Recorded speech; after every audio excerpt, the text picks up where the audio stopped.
Hi there guys, welcome back to another episode of the Kanto Solo Runs on the Retro Brown channel. Nearly got it right that time with the intro. As you can see, wiggling in front of you, we have Scyther for today's video. And this is going to be an interesting one because, if you didn't know, Scyther actually doesn't get any coverage moves in Gen 1. The only type of moves that we can actually learn, apart from Toxic, which to be fair I'm not going to use anyway, we can only get normal type moves. Now, considering Lavender Tower is a thing, how are we going to get past that? I mean, we can't. You might see on the Generation 1 move list there for Scyther that it can learn Wing Attack, but that is only in Pokemon Yellow. We're doing this in Pokemon Blue. Why Pokemon Blue? It's the one that I favoured the most when I was younger. I just prefer how it is. So let's talk a bit about Scyther in itself. It's got a base stat total of 500, which is phenomenal. Really good base stat total. Fantastic spread of coverage as well with its stats. Its HP and its special are the worst, but to be fair, we're not going to use special moves, so why would we need that anyway? But let's see how we do in this very first battle. So we start off with just Quick Attack, and that's all we get until level 17, where we get Leah. Now that's going to be a bit of a problem when it comes to Brock, but as you can see here, because of our high base attack, we managed to take out the Charmander in just 2 hits with Quick Attack. So moving on to Brock's gym, we're going to go against a Light Years trainer. He's got a Diglett and then he's got a Sandshrew. Now we're only level 9 because we've done minimum battles at the moment. Diglett's going to go down no problem because we can outspeed, we go up to level 10. The Sandshrew, if it hits stand attacks though, we're going to have a bit of a problem.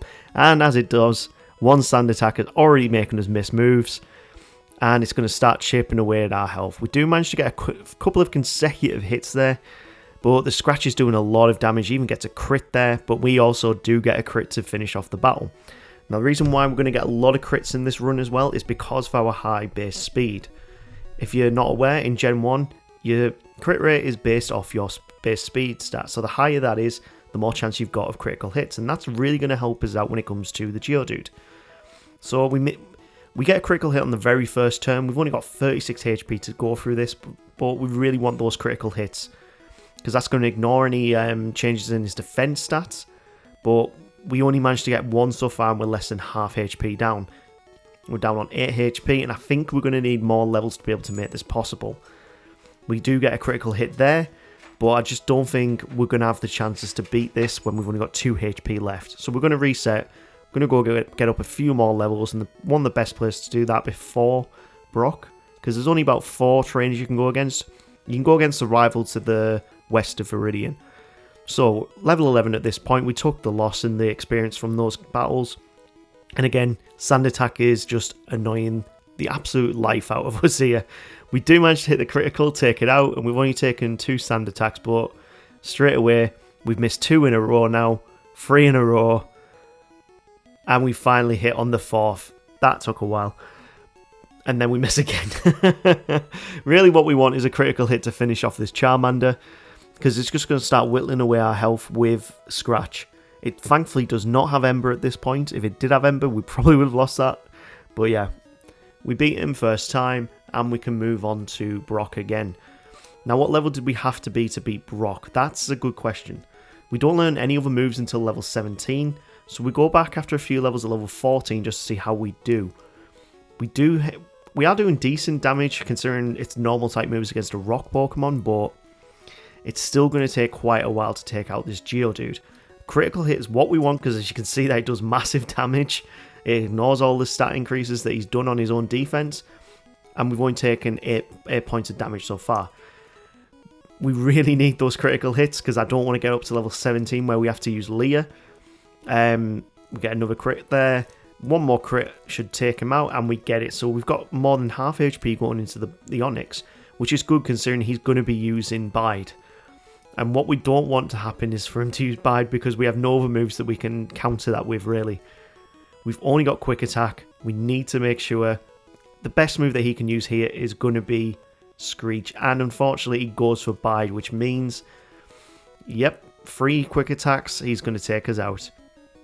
This is one of the big problems about Scyther in the early game. The fact that we don't learn a move till level 17, the fact we don't learn another attacking move till level 29, the next move that we can actually learn is going to be Bide. And as I was alluding to earlier, Because we've only got normal type coverage in Gen 1 on blue and red, in yellow we would have wing attack, but that's a level 50. We don't have anything really to work with when it comes to Lavender Tower, but that's where Bide comes into it. Bide is a type, well, it's a normal type move, but it actually is it a typeless move? I can't remember, but either way, in Gen 1, Bide can hit Ghost Pokemon. It's literally the only way you can get past Lavender Tower with a Scyther who has Nova type coverage moves. We can learn Rest, we can learn Toxic, but Toxic you get at Koga, and that's after Lavender Tower. If we just could go through with Toxic, then maybe we'd have a chance. We got a miss on the Onyx there. He goes for Bide, so right now we have to go for the win. If we can get 2 critical hits here, we win, and we do. We get the 2 critical hits, and we beat Brock at level 15. So we have lost a bit of time here with having to stall out against Brock. I hate it when we start off with normal type moves, but it's all we've got to work with. Then yeah, we've beaten Brock. We can move on to Cerulean, and we can teach Bide. So we've actually got a second move to use now. And that move is actually going to come into effect with Misty as well. Considering how much damage Bubble Beam does with the Starmie, we need a good move that's going to be able to do a bit of damage. We do get a critical hit against the Staryu, but when it comes to the Starmie, we've got a bit more of a problem. So she always seems to go for Bubble Beam first. She goes for 2 Bubble Beams in a row, goes for an X Defend, and then takes us out with another Bubble Beam. If she'd used Tackle and then Bubble Beam, we might have had a chance. And unfortunately, with Misty, it is just going to come down to good RNG luck. It's very possible to do at this level, but we are going to have to wait for a bit of RNG luck. And I hate having to wait for that, but some battles you can't get through unless you've got that good RNG. So we're going to go straight for Bide. Thankfully, she uses Tackle to start off with. We can tank 1 Bubble Beam. We unleash energy on the second turn, and it's a 1-hit KO with Bide. And then we learn Focus Energy, which is a completely pointless move. It's coded wrong in Gen 1, so it actually does the opposite of what you want it to do. What it's supposed to do is to give you a guaranteed critical hit on your next turn. What it actually does is the opposite and makes it so you don't have a critical hit on the next turn. I genuinely thought when I was growing up that Focus Energy just increased your attack for that next turn. That's genuinely what I thought. Apparently it never did, so who knows what I was thinking as a 5-year-old playing this. Okay, so we're on to the rival on Nugget Bridge. And this is going to be quite an easy battle. The biggest threat is going to be this Charmander because it does now know Ember. It goes for a Leer to start off with, and that gives us an opening to take it out with Quick Attack. So we're looking pretty good. We haven't lost too many times. We've got pretty good, decent moves, but it's our base attack that is really helping us through all of this. Quick Attack is a 40 base move. We can't even learn Body Slam. So on the rival on the SSN, we are still only using Quick Attack as our attacking move. And this is starting to drop off in its potency. I mean, it's good as a quick move to finish off if Pokemon's on low health, but as your main attacking move, it is actually really detrimental. And it's the reason why we're trying to get to level 29 as quick as possible so we can actually learn Slash. Now, Slash will be our MVP move of this run. We hang on with 6 HP there, and we've managed to take him out first time. Yeah, Slash is going to be our MVP move of this run. When you have a look at our moves that we can learn, there's literally 7 on TMs we can actually do damage with, and then 2 on our level up moveset. So there's a total of 9 moves that we can actually do damage with. Skull Bash is a 2-turn move, so I don't like using it. Swift would be a decent move to use. Rage is pointless. Hyper Beam perfect, but you have to go to the game corner and spend loads of cash to get it. Double Edge is great, actually is a decent move to use, but the recoil damage is really annoying. Takedown, I think, is a completely pointless move to use. It's 190 base power, 85% accuracy. It's just a worse Double Edge in all respects. Now we've beaten Surge, we have learnt Slash, and this again is going to be our MVP move. Slash has got pretty much a guaranteed chance in Gen 1 to do a critical hit, and it's got 70 base power and 100% accuracy. It's a phenomenal move, and especially with our high attack, we're not really going to need Sword Stance for it, because any stat increases, because of the Badge Boost glitch, do cancel out how much damage it would normally do, so it's better to not Badge Boost glitch in this instance, and just use Slash because it does 2 times the amount of damage. So essentially it's always a 140 base power move, and because of our high attack, you can see it nearly takes out a Gyarados in 1. It's going to take out the Kadabra in 1, because Kadabra's defenses are so weak, and every single hit we are critting. This is why it is such a good Pokemon to use just for Slash. But we're at Lavender Tower. We're going to go beat we've beaten the rival here. We need to move over to Celadon. We need to go get the Silph Scope before we can actually show you how hard it is using just Bide to get through the Ghost type Pokemon. So Erica is going to be an interesting one. We go into this battle poisoned, and Slash is not enough to just take out that Victory Bell in 1. We are losing more HP each turn because of Poison and Wrap, but we managed to take it down quite comfortably. Tangler is out next. It still doesn't one-shot a Tangler, which is very annoying. This is why we've kept Quick Attack for so long right now. We have picked up Sword Stance level 35 as well, and 2 slashes is enough to take down the Vileplume, so Erica becomes quite an easy fight. If she had any other types of poison moves, we would have had a problem because we're weak to that. Giovanni is also going to be a problem. We have 4 times weak to rock Pokemon, and we're going against an Onix. So if we get hit by Rock Throw, it's going to do a lot of damage, really. Even though we're level 37, it still does about a quarter of our health. Thankfully, the Rhyhorn doesn't have a Rock-type move, so we can... It's still not going to be easy, but we can get through the Rhyhorn with relative ease. 2 critical hit slashes is more than enough. Next up is the Kangaskhan, arguably the weakest Pokemon on his team for a Scyther. 1 bite does a good amount of damage, and then we take it down with Double Edge.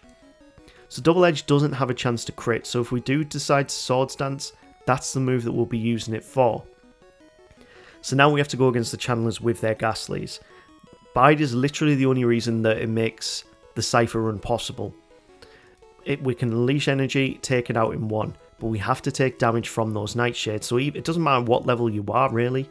If they start to use Lick, then Bide's not going to do very much damage, as you can see there. So what we want it to do is use Nightshade instead of Lick, which it just seems to want to do in this battle here. This Ghastly only seems to want to use Lick whenever we're using Bide. It confuses us, we hit ourselves a confusion, and then he uses Nightshade. So yeah, it doesn't matter if you're loads of levels above him, those ghosts are still quite difficult. But because of Bide, it actually makes it possible, and we can move on to Silphcore. So the rival in Silphcore, he starts off with a Pidgeot. Wing Attack is going to do super effective damage, but it's only a 35 base power move, so it's not very powerful really. 1 slash is enough. Oh, it's nearly enough to take out the Execute. That doesn't make me confident that it'll one-shot this Gyarados. It's probably going to do about... I thought it was going to do about half damage. It did a lot more than I thought it was. And next up's the Alakazam. This should be a one-shot as long as we outspeed. And it is. Of course we take down Alakazam. Its defenses are awful. So last up is the Charizard. And arguably, if we got a critical hit with Double Edge, it would do a lot more damage than it would with Slash. Slash, you just get that chance of a guaranteed critical hit. I tried to weigh up the maths on it, but either way, we still won. That brings us on to Silphcore Giovanni. So Silphcore Giovanni is not really a problem for us. We aren't actually very highly leveled for this point in the game, because the next gym that's really coming up, we've got Sabrina, and then we've got Koga, and we've got Blaine. So 2 out of those 3 gyms are super effective against us. We want to be higher level to make sure it's actually quite consistent. We can get through quite comfortably. And yeah, it's not going to be all too bad. And the Rhyhorn's going to go down relatively easy as well.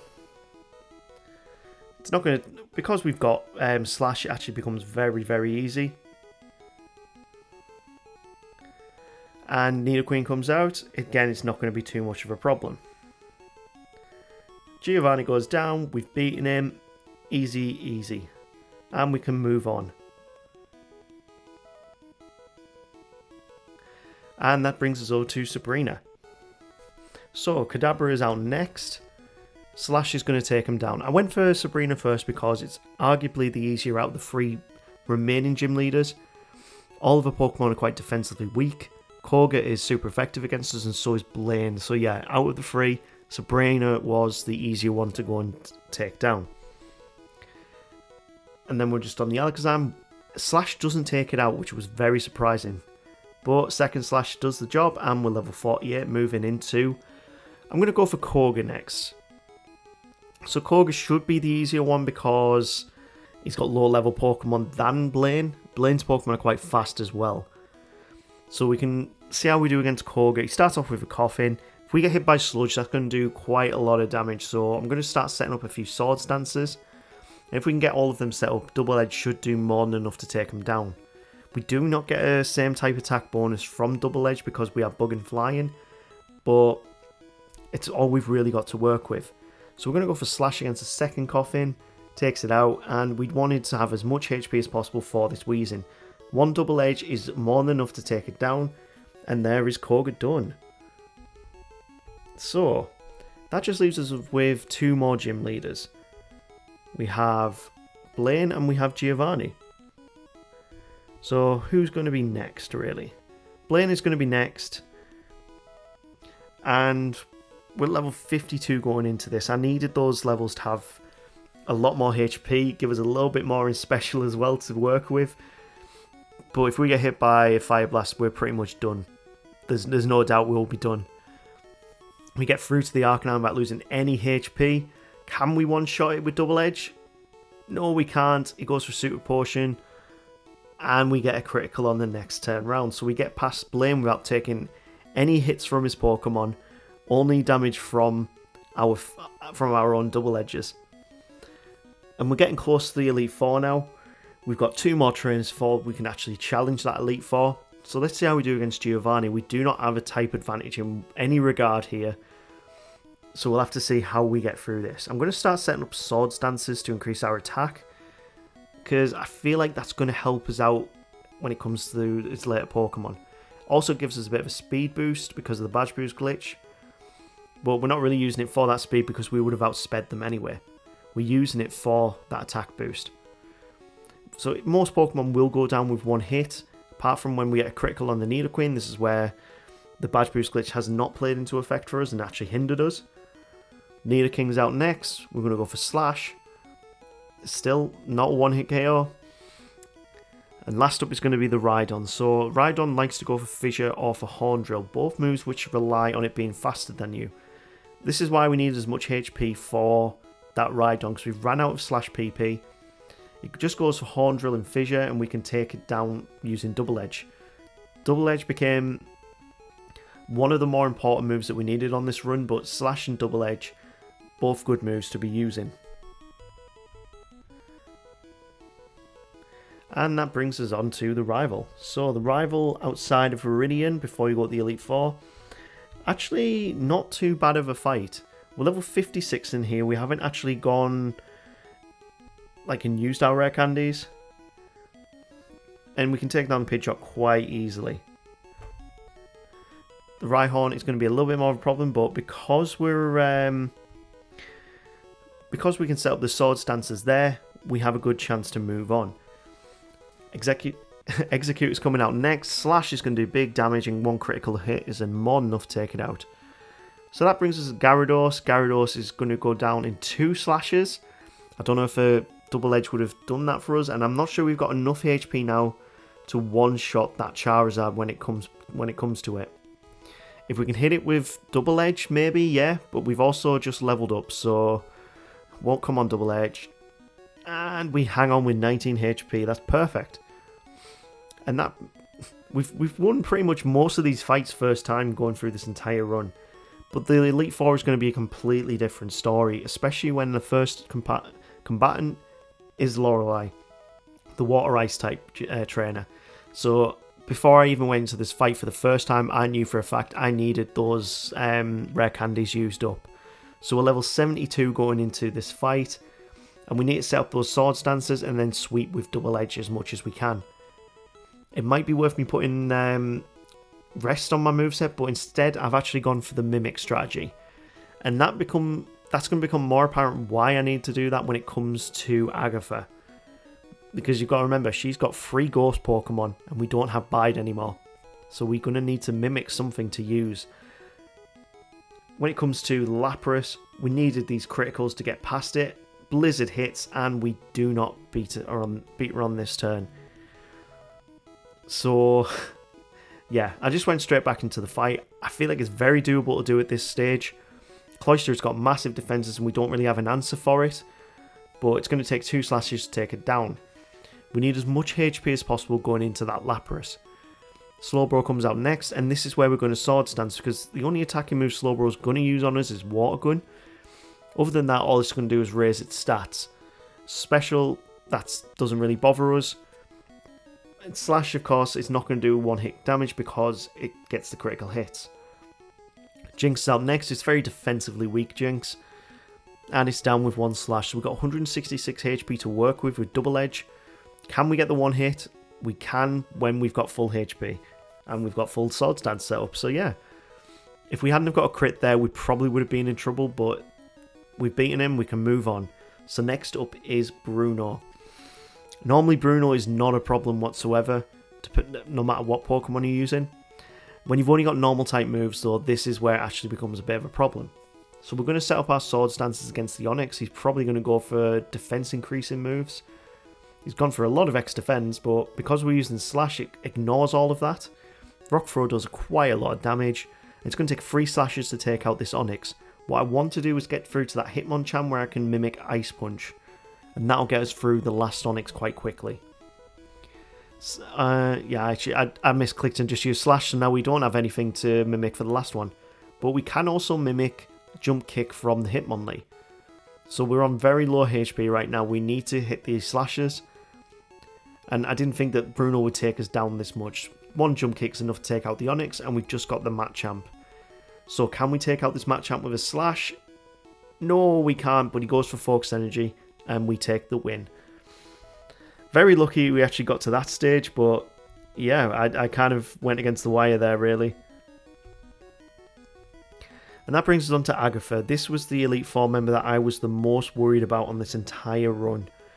Because she uses Ghost-type Pokemon, we have to use the strategy where we mimic Nightshade. It's the only attack that she has that will hit all Ghost types. And we also had to be at high enough level that we could 2-shot her Pokemon with Nightshade.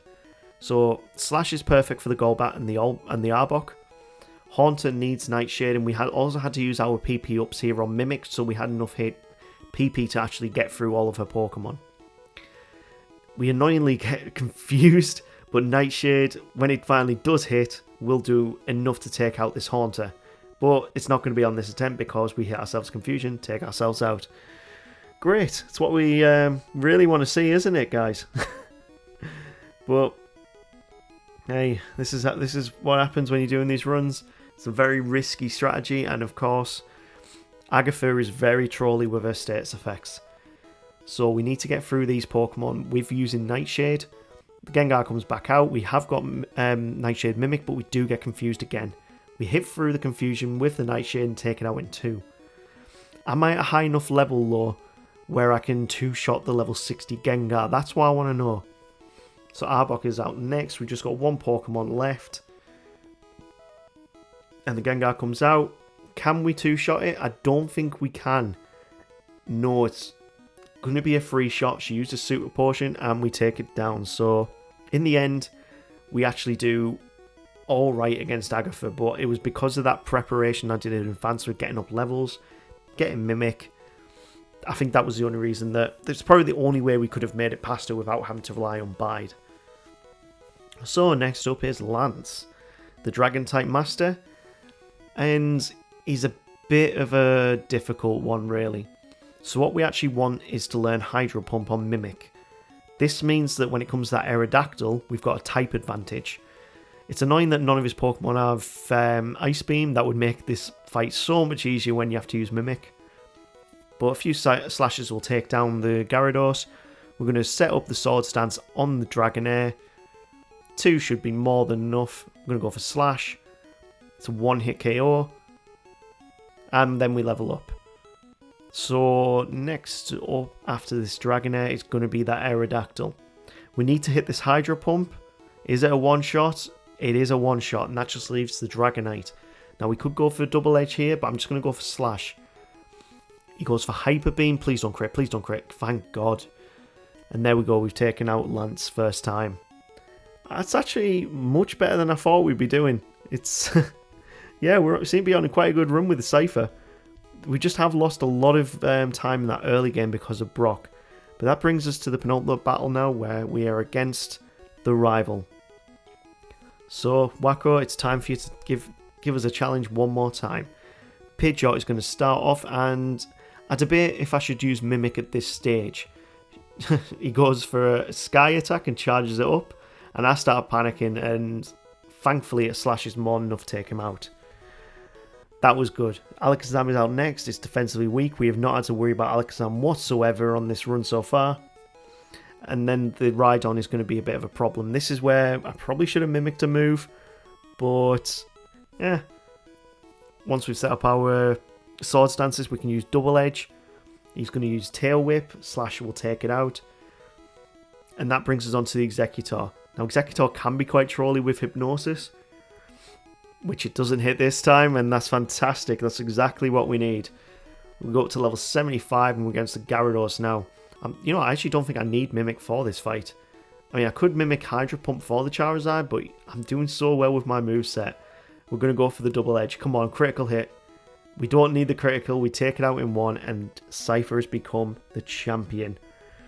And that was a tough run, I've got to be honest. It technically was a very tough run because we didn't get that type coverage. But because of that, we can then beat the game. It's possible to beat the game. And we can become a champion with Scyther. So let's see what time we finished on. I'm quite in... it's the point that I'm always most interested about. Let's see what time we finished on. So we finished the game at level 75. Very high level for what I like doing. At 4 hours and 40 minutes. That's going to be a hard one to rank in our rankings. But we've shown it is possible to beat Gen 1 with a Scyther with only normal type coverage. So yeah. Thank you for watching the video. Let's see what we get next week on the wheel. This is the end of our runs 41 to 50. So the next run coming up will be run 51. We're already a third of the way through this, guys, in Gen 1. Let's see what we get first. Okay. First up is Magnemite.